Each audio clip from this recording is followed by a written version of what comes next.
मेरे पैरों के नीचे से जमीन खिसक गई, क्योंकि वो कोई और नहीं था जो ये कह रहा था, मौला क़यामत में तू मुझसे क्या पूछेगा, मैं तुझे क्या जवाब दूंगा, मौला तू मुझसे क्या हिसाब लेगा, मैं तुझे क्या जवाब दूंगा, मौला मुझ पे रहम फरमा दे, मुझे बेहिसाब बख्श दे, मुझे बेहिसाब बख्श दे, मुझे बेहिसाब बख्श दे, क़यामत में मुझसे सवाल न करना, मौला मेरी कमजोरियों पे रहम फरमा, मौला मेरी कमजोरियों पे रहम फरमा। जो अल्लाह को मनाते मनाते रोते रोते आंसुओं की नहरें बहा रहा था, जिसमें मैं सोचता था कि इसको तसल्ली दे के समझाऊंगा, जब उसने सर उठाया तो मेरे पैरों के नीचे से जमीन खिसक गई। अब सुनिए, अब सुन ले, इमाम हसन अल बसरी वो फरमाते हैं, मैं हज को गया, जब मैं हज को गया तो हज को जाने के बाद मैंने देखा कि एक बंदा हरम में ऐसे चिपका हुआ है जमीन पर, जैसे गीला कपड़ा अगर किसी फर्श पे रखा जाए तो वो कैसे चिपक जाता है, चुम्बक की तरह, मैग्नेट की तरह कैसे चिपक जाता है गीला कपड़ा, वैसे कोई बंदा जमीन पे चिपका है और जमीन पे चिपक कर ऐसा रो रहा है, धाड़े मार मार के, आहोजारी करके, कि उसके आंसू बह रहे हैं। उसके आंसुओं को देखकर मुझे तरस आया, या अल्लाह, कोई आखिरत को याद करके तेरे खौफ से इतना भी रो सकता है? आंसू बह रहे आंसू, खुश्क नहीं हो रहे, बह रहे आंसू। मुझे डर लगा ये रोते रोते मर न जाए, मुझे डर लगा कोई मुकर्रिर, जज्बाती मुकर्रिर ऐसी तकरीर गुलू में कर गया अल्लाह के खौफ और आखिरत पर कि ये उससे मुतासिर होकर के अल्लाह से नाउम्मीद होकर रोने लगा है। ये किसी किस्सा गो वाइज, किसी वाज करने वाले की तकरीर से मुतासिर हो गया है। मुझे जल्दी से इसको तसल्ली देना चाहिए कि अल्लाह के बंदे इतना भी आखिरत के फिक्र में नहीं रोते, इतना भी अल्लाह के खौफ से नहीं रोते। अरे रोते तो हैं लेकिन अल्लाह से उम्मीद भी करते हैं। बस मैं सोचने लगा, अल्लाह ना करे कि सजदे में इसकी जान ना निकल जाए, ये कोई देहाती तो नहीं है, ये कोई बेपढ़ा लिखा तो नहीं है। मैं इसको तसल्ली दूंगा, इसको समझाऊंगा कि बंदे रोते भी हैं, उम्मीद भी करते हैं, इतना नहीं रोते, इतना आंसू नहीं बहाते। ऐसे मैंने दुआ की, अल्लाह जल्दी से इसको तौफीक दे दे कि ये सजदे से सर उठाएं ताकि मैं इसको तसल्ली दूं। हजरत इमाम हसन बसरी कहते हैं, लेकिन मैंने जब लिबास पे तवज्जो की तो मैं समझ गया ये देहाती का लिबास नहीं, ये किसी अनपढ़ का लिबास नहीं, ये कोई पढ़ी लिखी हस्ती है, ये कोई बड़ी हस्ती है। बहरहाल मैं सर उठाने का मुंतजिर था। जैसे उसने सर उठाया, सर उठाने के बाद मैं उसको क्या तसल्ली देता, मैं उसकी क्या इस्लाह करता, खुद मेरी इस्लाह हो गई। मेरे पैरों के नीचे से जमीन खिसक गई, क्योंकि वो कोई और नहीं था जो ये कह रहा था, मौला क़यामत में तू मुझसे क्या पूछेगा, मैं तुझे क्या जवाब दूंगा, मौला तू मुझसे क्या हिसाब लेगा, मैं तुझे क्या जवाब दूंगा, मौला मुझ पे रहम फरमा दे, मुझे बेहिसाब बख्श दे, मुझे बेहिसाब बख्श दे, मुझे बेहिसाब बख्श दे। क़यामत में मुझसे सवाल न करना, मौला मेरी कमजोरियों पे रहम फरमा, मौला मेरी कमजोरियों पे रहम फरमा। जो अल्लाह को मनाते मनाते रोते रोते आंसुओं की नहरें बहा रहा था, जिसमें मैं सोचता था कि इसको तसल्ली दे के समझाऊंगा, जब उसने सर उठाया तो मेरे पैरों के नीचे से जमीन खिसक गई। वो कोई और नहीं था, वो जन्नती जवानों का सरदार हुसैन इब्ने अली थे। मेरी खुद की इस्लाह हो गई। अरे जब जन्नती जवानों का सरदार आखिरत को याद करके इतना रोता है तो हसन बसरी को कितना रोना चाहिए। हसन बसरी आपसे पूछता हूँ, जिसके सच्चाई किरदार की गवाही दुश्मन दे, जब वो आखिरत को याद करके इतना रोते हैं। मेरे भाइयों, हम तो झूठ भी बोलते हैं, गीबत भी करते हैं, चुगलियां भी करते हैं, कुछ लोग तो जिना भी कर चुके होंगे। इन्ना लिल्लाहि व इन्ना इलैहि राजिऊन। कुछ लोग तो औरतों पे पाप की नजरें भी डाल चुके होंगे, कुछ लोग तो गंदी फिल्में भी देख चुके होंगे। क्या लोगों को नहीं पता, फरमाया गया कि जो किसी औरत पर पाप की नजर डालेगा, मरते वक्त उसकी जबान पे कलमा जारी नहीं होगा, मरते वक्त वो कलमा नहीं पढ़ सकेगा। हम तो बहुत फख्र से कहते हैं ना, हमारी खटिया के सराहने और हमारे सराहने और हमारे बिस्तर के सराहने हुजूर आएंगे लेने के लिए।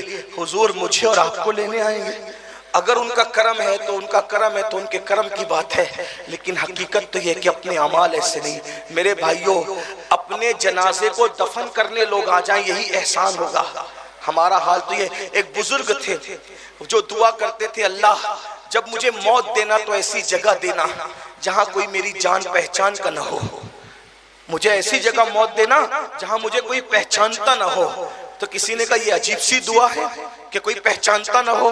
कहा हाँ, मुझे डर लगता है तो मरूंगा, तो मरने के बाद मेरे जनाजे मेरा मुंह कितना काला हो जाएगा, मेरी सूरत तो बदल नहीं जाएगी। तो मैं सोचता हूँ कि कोई रहे ही ना पहचान का, ताकि मैं रुसवाई से बच जाऊं। पता है ये दुआ करने वाला कौन था?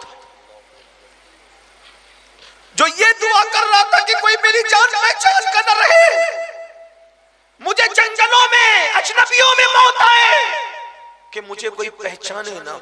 ये दुआ करने वाला कोई और नहीं था, ये दुआ करने वाली जात अल्लाह अकबर, अल्लाह अकबर, सैयदना इमाम हसन बसरी की जात थी, जिन्होंने रसूलुल्लाह के नवासे को इस तरह रोते हुए देखा।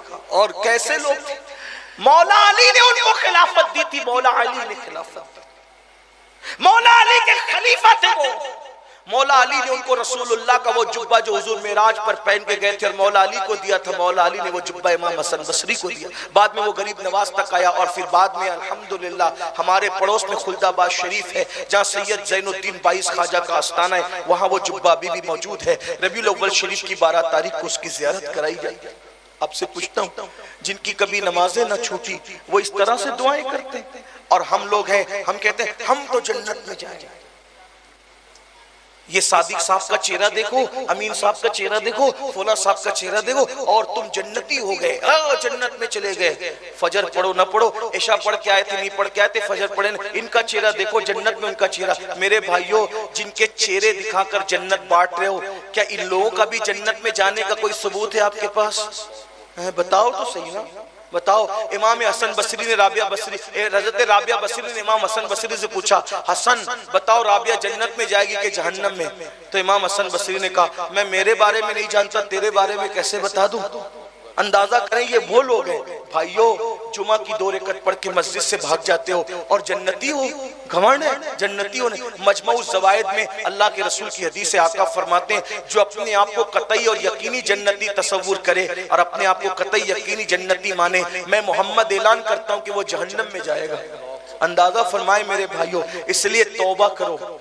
ये जो जुआ खेलते हो ना, जुआ, रिवायतों में आता है जुआ खेलने वालों के हाथ क़यामत के दिन सूअर के खून में रंगे हुए होंगे, सूअर के खून में। हम लोग आते हैं मुसाफा करने, कितना तड़पते हो, चलो यार सैयद साहब से मुसाफा कर लो, मौलाना सादिक साहब से कर लो, मौलाना फैजी साहब से कर लो, ये लोगों से मुसाफा कर लो। मैं कहता हूँ जब हमसे मुसाफे का इतना शौक है, हालांकि हुजूर की निस्बत हमारे पास है, हुजूर के खून की निस्बत है, तो हमसे मुसाफे, अरे क़यामत के दिन तो आले रसूल नहीं, खुद रसूल सामने होंगे और उनसे मुसाफा करने का शरफ मिलेगा। लेकिन जुआ खेलने वालों, आज जो मोबाइल पे 3 पत्ती गेम खेलते हो, लूडो खेलते हो और खुदा जाने क्या क्या शैतानी हरकत खेलते हो, जब ये खेलने की वजह से सूअर के खून में तुम्हारे हाथ रंगे होंगे, तो बोलो सूअर का खून लेकर हुजूर से मुसाफा करने की ताकत होगी? कर सकोगे मुसाफा? इमाम हुसैन के हाथ में हाथ दे सकोगे सूअर का खून लेकर? मौला अली के हाथ में हाथ दे सकोगे? सिद्दीक अकबर के हाथ में हाथ दे सकोगे? कितना पछताओगे, कितना पछताओगे? वहां पछताना काम नहीं आएगा। अगर तौबा कर रहे तो यहां कर लो। अल्लाह के रसूल अलैहिस्सलाम फरमाते, जिसने जानबूझ के नमाज छोड़ दी, क़यामत के दिन उसके साथ मेरा कोई वादा नहीं। ये मेरी बहनें बैठी है, अगर मेरी नजरें काम कर रही है, ये पंखा चल रही है, बहनें इनको गर्मी लग रही, मेरी बहनें सोचो, जब जलसे की गर्मी का ये आलम है तो कब्र की गर्मी का आलम क्या होगा?